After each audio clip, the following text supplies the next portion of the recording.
probably every parent's worst nightmare. We're going to have a look at what happens when you get to a child and they're not breathing. So it's really important that we can start CPR and keep their brain fed with oxygen until the paramedics get there. So first of all, what we need to do, obviously we need a body. So this is Billy, and we get to Billy. And first of all, it's really, really important that we check to make sure that we know that the child has a problem and that they're not breathing. So we're going to use a mnemonic to do this, and we teach this in all of our first aid classes. It's exactly what all of the emergency services use. All first aiders are being taught this, but it really helps us make sure that we are performing CPR on somebody that needs it. So first of all, what we need to do, the mnemonic is Dr. ABC. So the D stands for danger. So first of all, it's really, really important that you make sure that you're safe before you start helping the child. It's one of a natural parent's instincts that if your child's in difficulty, that you run and rush into the scene. Just remember, if little Billy drops his ball, gets out onto the road, gets hit by a car, if your instinct makes you run onto the road, you're putting yourself at great danger. And even though you're trying to do the best for the child, if you're injured yourself, if you've been hit by another car, you can't help them. So it's really important that we fight that instinct and just have a really good look and make sure that the scene is safe before we do anything. After we've checked for danger, we need to make sure that the child's responsive or not. So we're going to talk to them. So to start with, Billy, open your eyes. Billy, wake up for me. If you give them an instruction, they're much more likely to respond than just saying, are you okay? So we're going to give them a definitive instruction and see if we get a response from that. Do try and really, really gain a response from them. So, Billy, come on, wake up for me. Billy, open your eyes. So we're really going to get in there and see if there's a response from Billy at the moment. At the moment, we're not getting anything from him at all. So what we're going to do is we're going to give him a gentle shake of the shoulders, tap on the collarbone, just to see if we get a response from some sort of pain or some sort of physical response from Billy as well. So we're doing this quite quickly, but making sure that we're being really thorough for it. So we've done our danger and our response. If we're not getting a response from that child, you want as many people on the scene as possible. So somewhere in that, we're going to shout for help. You never know who you're going to get when you get a bystander. It might be an off-duty nurse, off-duty paramedic. So give a good shout if they're not responding normally to your voice. Okay, and then we're going to move on to their A. So the A is their airway. Now their airway is the tube between the nose and their mouth, and that goes straight down into their lungs. And we need to make sure whether there's a blockage in there that might be preventing them breathing. We might not have a problem with the heart or the lungs, but we need to check first. So what we're going to do is we're going to have a quick look in their mouth just to see if there is anything in there. You might find something like Lego. Let's face it, kids put things everywhere, don't they? It could be food, it could be vomit. So obviously we're just going to have a quick look in their mouth to find out if there's anything in there. If there is something in there, what we're not going to do is start sticking our fingers in there. Just all you're going to do is push that further down into their mouth, and again, if they're in low levels of consciousness, you could end up like that. So all we do there is we just point their chin to their shoulder, and we're going to grab them, and we're going to roll them over so that everything drains to the front. Obviously, if it's liquid, if it's vomit, that's going to drain out.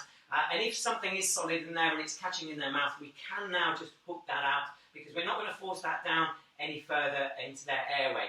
Now, another problem with their airway might be their tongue. Now, I'm sure you've all heard of somebody swallowing their tongue. You can't swallow it, it's attached. However, what can happen, because it's a muscle, when people become unconscious, that muscle can relax and it just flops onto the back of their throat. So it's a really, really good technique. We've had a look in their mouth, 2 fingers underneath their chin, get a good grip, and we're just going to rock the head back. Okay, so we're going to open that airway up. That, if at all possible, will enable them to breathe, hopefully. Let's say if somebody's been knocked out or they've become suddenly unconscious, there might not be a problem that's preventing them from breathing apart from that blocked airway. So danger, response, airway. Okay, so we've done that airway check now. Now we've got to check to see if they are breathing or not. When you call 999 or 112, the numbers to get the ambulance, the first question that they're going to ask you is the patient breathing normally? Okay? So we need to have assessed that before we get stuck in with it. So, like I say, done the airway check. Make sure when we check the breathing that the airway is still open. And I'm going to put my ear right next to their mouth and their nose, and I'm going to check for 10 seconds to see if we can hear any normal, quiet, rhythmical breathing. So what I'm doing is I'm hopefully hearing it, hopefully feeling it, and I'm looking down the chest to see if that chest is rising and falling. Now in those 10 seconds, I want to hear 2 normal, quiet, rhythmical breaths. Now it's quite scary to think that when some people die, they don't stop moving and they don't stop making sounds. There's something called agonal breathing which happens. And so you might get movement still, and you might get some kind of gulping, snoring sort of noises. And this is just the brain trying to stop the body to do something because it's running out of oxygen. So we say to you, check for 2 normal, quiet, rhythmical breaths. And if you don't get that, we're going to move on to the next section. So check for those breaths. If they aren't breathing, this is the time that you're going to call the 999. Okay, so what we're going to do is we'll call the emergency services. If you're on your own, just get it on speakerphone so that you can carry on and proceed into CPR. You don't have time to start doing this. Obviously, if they are breathing, they're unconscious, we're going to put them into the recovery position, which we've done videos on before. Check out the YouTube channel for that. And then we would call the emergency services after they're in that recovery position. So we've done danger, response, airway, breathing. And then the C, so traditionally in first aid that means circulation. It doesn't really mean a lot to us as first aiders because we don't check pulses. It means that we have to provide a circulation for them. This is the time where we call and we do the compressions of CPR. So they're your C's at the end of that. Now, what we're going to do with a child, slightly differently. If anyone has done first aid before, you'll know at this point we jump straight onto the chest and we start pumping that around. Now with a child, normally when they stop breathing, it is their lungs that have stopped and their heart won't have stopped first, and so it will keep beating until it runs out of oxygen. That means when we get to a child, they've suffered what's called a respiratory arrest, and that means that actually there's no oxygen in the system. So if we start pumping first, we're actually not going to do them much good.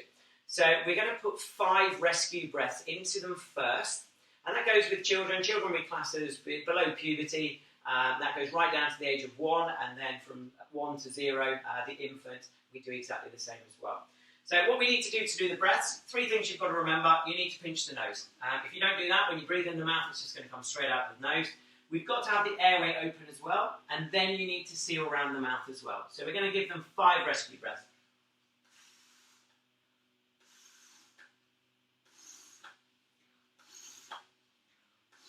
So we do 5 rescue breaths. So when I put a breath in, breathe for sort of half second to a second, and then I take a fresh breath out of the side, and I'm actually looking to see if the chest is rising and falling. It may be blocked. You may not see any rise or fall, but we did get the 5 breaths in, and then we're going to jump straight onto CPR with them.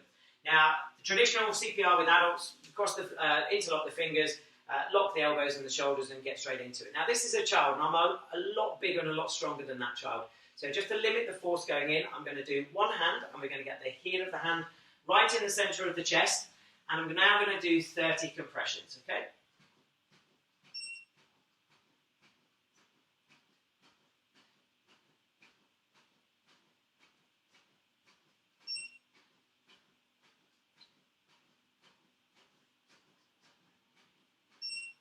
Okay, so we've done our 30 compressions now. So we're going to compress about 1/3 of the depth of the body. So that enables you to adapt that from, right from the little ones right up through childhood as well. So we've done 30 compressions. Now we're straight on to 2 breaths, and then we're going to jump straight back onto 30 compressions. So again, pinch the nose, tip the airway back, seal the mouth. 2 breaths, and then straight back onto it again. And that's just the cycle now. So we're going to do 30 compressions to 2 breaths, 30 to 2, 30 to 2.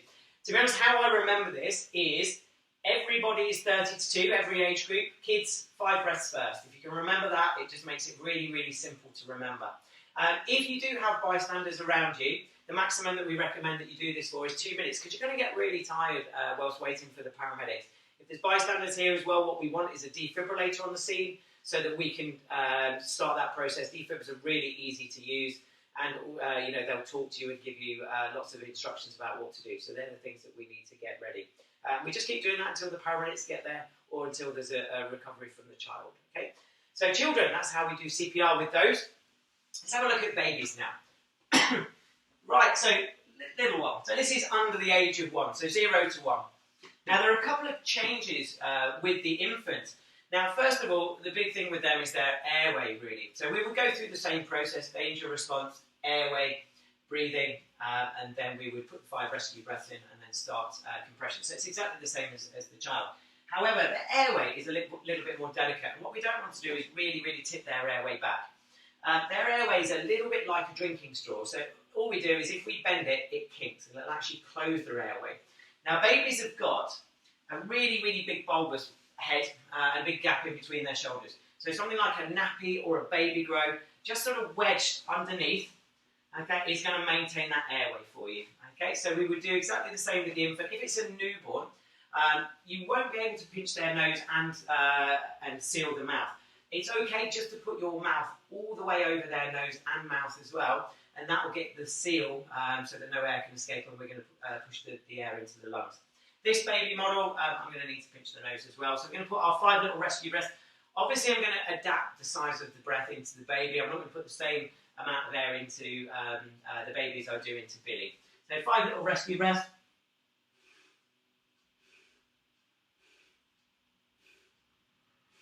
5 of those. And again, just to adapt the amount of force going through the infant, I'm going to use 2 fingers this time. Okay, so we're going to put those right in the centre of the chest, right in between the nipples, and we're going to push down with 2 fingers. And we're now on to 30 compressions.